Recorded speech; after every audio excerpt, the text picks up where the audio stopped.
Everyone, I'm Matt Bradley. I'm the director of the Retail Technology Show, and they have let us out of RTS HQ, and we are here in the iconic Covent Garden.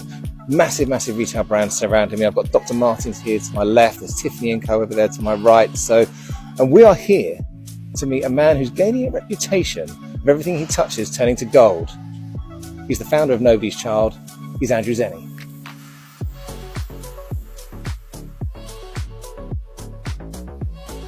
Andrew, thank you very much for joining me. We are here in your beautiful Covent Garden store. Tell us a bit more about Nobody's Child, how it all started.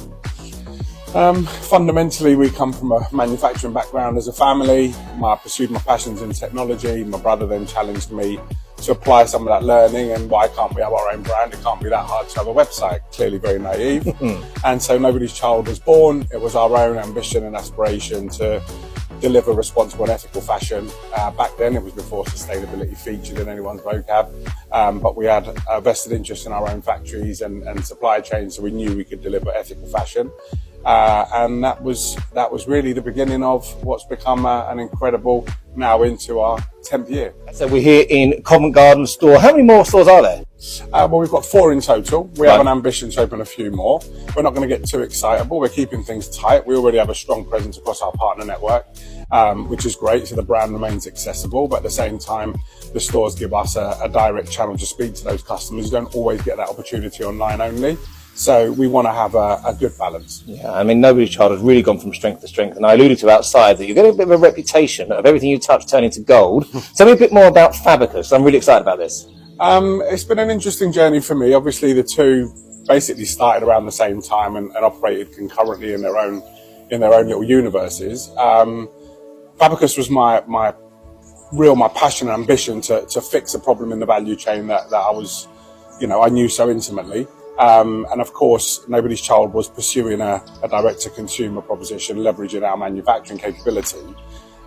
We discovered a huge opportunity in the licensing space, which is a very fragmented legacy, but yet $360 billion industry, fundamentally helping these large organizations with global sort of complex supply chains create trusted system of records.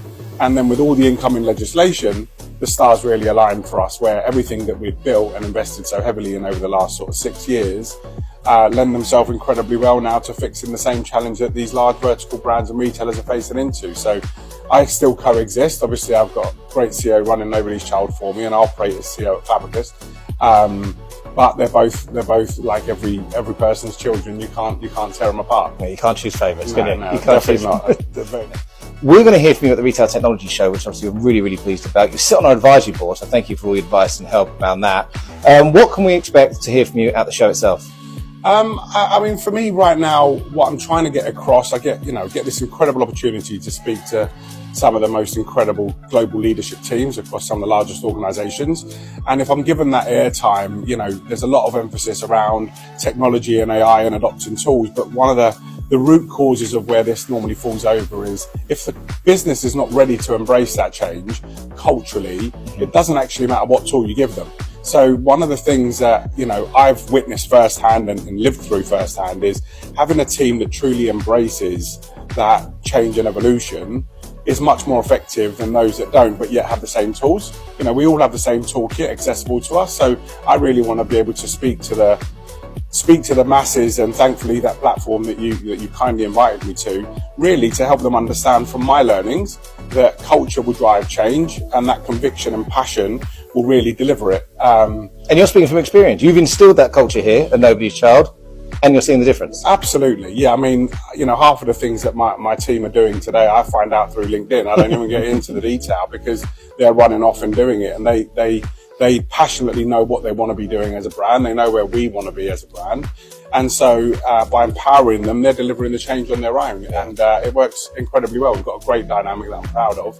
And yet I face into these challenges when I'm advising other brands and retailers, and I want to see if I can try and help them drive that change too. Yeah, I mean, it genuinely is one of the most fascinating and interesting stories of recent retail times. And you can hear all about it at the Retail Technology Show. Join Andrew on stage, April 3rd, London's Excel. Registration is open. Join your community at the Retail Technology Show. Andrew, pleasure, mate. Thank you.